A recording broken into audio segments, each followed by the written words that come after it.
ডাকসু নির্বাচনে প্রচার প্রচারণার আজ ষষ্ঠ দিন। এই মুহূর্তে ঢাকা বিশ্ববিদ্যালয়ে আছেন সহকর্মী নাবিল জাহাঙ্গীর। সরাসরি যুক্ত হচ্ছি তার সঙ্গে। নাবিল, ক্যাম্পাসে আজকের পরিস্থিতি কেমন দেখছেন?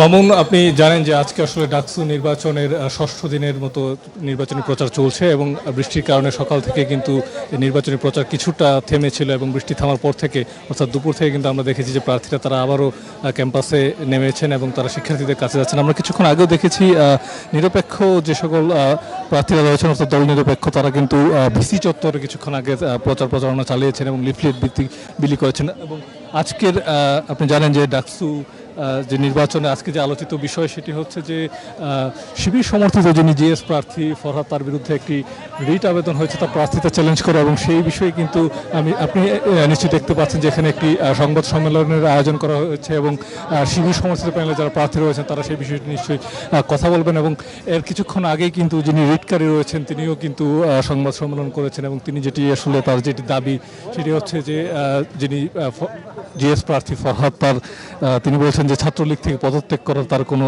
প্রমাণ পাওয়া যায়নি, এই দাবিটি করে কিন্তু তিনি রিট করেছেন। এবং আপনি জানেন যে শিবিরের বিরুদ্ধে কিন্তু বিভিন্ন ধরনের অভিযোগ অন্যান্য প্যানেলের প্রার্থীরা তারা করছেন। তারা অন্যতম অভিযোগ যেটি আসলে মুক্তিযুদ্ধকে অস্বীকার করা এবং শিবিরের পক্ষ থেকে কিন্তু বারবার বলা হচ্ছে যে তাদেরকে এক ধরনের ট্যাগিংয়ের রাজনীতির শিকার হতে হচ্ছে এবং তাদেরকে বিভিন্নভাবে ট্যাগ করে আসলে নির্বাচন থেকে পিছিয়ে দেওয়ার এক ধরনের ষড়যন্ত্র চলছে।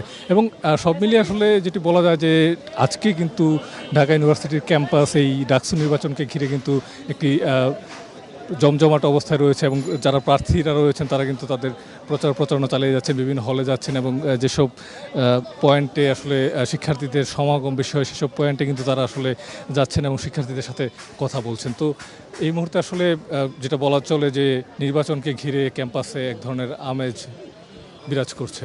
মামুন। নাবিল, আপনাকে অসংখ্য ধন্যবাদ।